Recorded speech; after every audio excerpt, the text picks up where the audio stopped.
Hi guys, welcome back. Today I will show you how to copy and move Trello cards on your iPhone 12. So let's begin.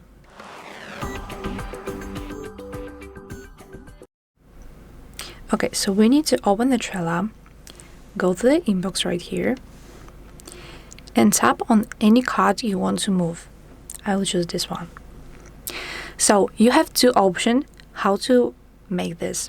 First one is here. You can click move and choose board, the list and position you want to move.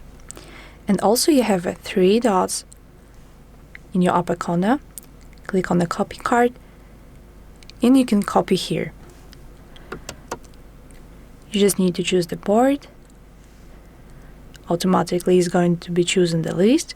Position, you're just making copy. So that's all. That's how you can copy and move your card. Thank you for watching and see you later. Bye.